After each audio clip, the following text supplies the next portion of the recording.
एक मार्च से देश भर में सीनियर सिटीजन और कोमॉर्बिडिटी लोगों को वैक्सीनेशन की शुरुआत कर दी गई और इसकी शुरुआत प्रधानमंत्री ने एम्स में जाकर खुद किया। प्रधानमंत्री का ये जाना क्या एक संदेश की तरह से देखा जाए, किस तरीके से देखा जाए? नहीं, देखिए, प्रधानमंत्री जी कुछ भी करते हैं तो वो देश के लिए एक प्रेरणा का विषय होता है, एक संदेश होता है। उनके आचरण से उन्होंने स्वयं फ्रंट से लीड किया 1 साल तक, और अब अपने it is called leading by example. तो खुद भी जब अपनी टर्न का वेट किया, समय का इंतज़ार किया, और समय आने पर जो है सारे देश के सामने सबसे पहले वैक्सीन, जिसके बारे में तरह तरह की भ्रांतियां फैलाई जा रही थी, वो वैक्सीन को, उसी स्वदेशी वैक्सीन को लगवाया।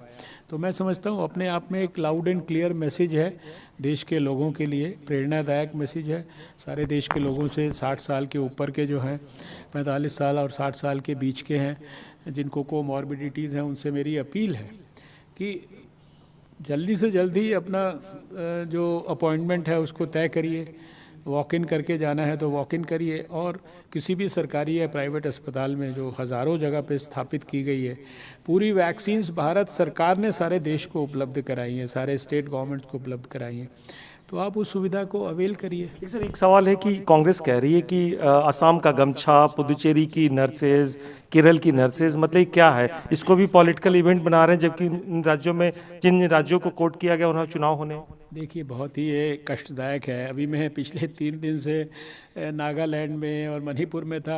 वहाँ पूरे टाइम जो है लोग मुझको नागालैंड के जो है ड्रेस उन्होंने पहना के रखा, मणिपुर का जो है ड्रेस पहना के रखा।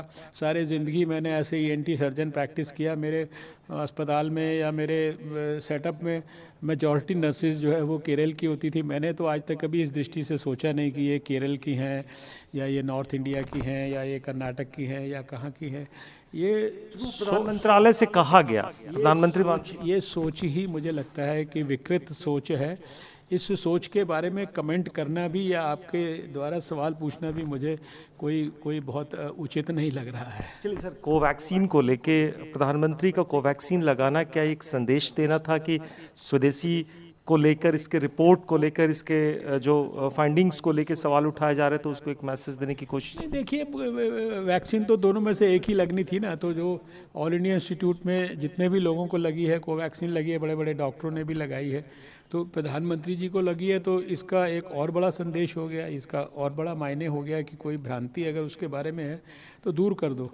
और वैसे भी वैज्ञानिकों ने शुरू से कहा है कि वैक्सीन पूरी तरह से ये सेफ है, इम्यूनोजेनिक है, कोई दोनों वैक्सीन में कोई कमी तो बताई नहीं गई है। 28 दुनिया के देशों में वैक्सीन भेजी जा चुकी है, कोवैक्सीन भी भेजी गई है और बड़े बड़े देशों में भेजी गई है। इसलिए, और अभी 40-50 देश और मांग रहे हैं भारत से वैक्सीन। तो आखिर दुनिया के देश हमारी वैक्सीन का इस्तेमाल कर रहे हैं। हमारे देश में 1,35,00,000 लोगों को डोजेज लग चुकी हैं, हेल्थ वर्कर्स को लग चुकी हैं, फ्रंटलाइन वर्कर्स को लग चुकी है। तो इसके बारे में अभी भी संदेह पैदा करते रहना, इस तरह की राजनीति का कोई, मुझे नहीं लगता कि जनता उसको स्वीकार करे। एक अंतिम सवाल की, अभी तो टारगेटेड ग्रुप आप ले रहे थे, फ्रंटलाइन डॉक्टर्स, जब आप मास लेवल पे लेंगे तो क्या जो इंफ्रास्ट्रक्चर है, आपकी साइट है? इंफ्रास्ट्रक्चर हमारा पूरी तरह से कैपेबल है, पूरी तरह से कॉम्पिटेंट है।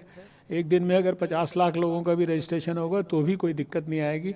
आप बिल्कुल बेफिक्र रहिए। बहुत यूनिक प्लेटफॉर्म है, दुनिया का भूतपूर्व प्लेटफॉर्म है, और हर तरह की टेक्नोलॉजी, साइंस और सब चीज़ों का प्रयोग करके हम इतने बड़े देश के अंदर बिल्कुल सीमलेस, जिसे कहते हैं, डिलीवरी जो है सारे सिस्टम्स को हम लोग करेंगे। किसी तरह की इसमें हिचेज, मतलब रुकावट और ग्लिचेस जो है किसी तरह के नहीं पैदा होंगे। 250 वाला रेट को लेके कई स्टेट गवर्नमेंट कह रही हैं कि जैसे बिहार में आप लोगों ने, आपका एनडीए का वो था कि हम फ्री लगाएंगे, बंगाल में हम तो लगा रहे हैं ना। सारे देश में जिसको फ्री चाहिए वो सरकारी अस्पताल में जाए, और एक दो नहीं, सरकारी अस्पताल हज़ारों की तादाद में है, तो किसी को मनाही थोड़ी है। अगर कोई अफोर्ड कर सकता है या कोई प्राइवेट अस्पताल में ही जाना चाहता है तो उसके लिए भी नॉमिनल प्राइस रखा है। पहले देखिए ना, कितनी बड़ी कीमत इसके बारे में प्रोजेक्ट की जा रही थी टेलीविज़न चैनल्स पर। 1,000 रुपया, 2,000 रुपया लोग बात करते थे। हमने 150 रुपये उसकी कीमत को कैप कर दिया। प्राइवेट अस्पताल भी लगाने की जो उसकी जो व्यवस्था के लिए जो भी खर्च होता है उसके लिए मैक्सिमम कैपिंग कर दी कि 100 रुपये से ज़्यादा नहीं हो सकती। इससे ज़्यादा कोई व्यवहारिक और इससे ज़्यादा कोई जन उपयोगी क्या कार्यक्रम हो सकता है, आप मुझे बताइए। और सारी वैक्सीन्स पूरे देश के लिए भारत सरकार उपलब्ध करा रही है। धन्यवाद सर। ये थे हर्षवर्धन जी, जिनका बहुत साफ कहना था कि रेट पे कैपिंग है और उपलब्ध है, और जितनी बड़ी संख्या में लोग आए उनके लिए उपलब्धता। आपने क्या पूछा? अमित राय के साथ कुंदन सिंह, न्यूज़ 24 दिल्ली। नमस्कार, मैं हूं मानक गुप्ता। अगर आपको हमारा ये वीडियो पसंद आया हो तो इसे लाइक और शेयर जरूर करें, और हाँ, हमें सब्सक्राइब और फॉलो करना ना भूलें ताकि आप देश और दुनिया की कोई खबर मिस ना करें। तो जुड़े रहिए हमारे साथ और देखते रहिए न्यूज़ 24।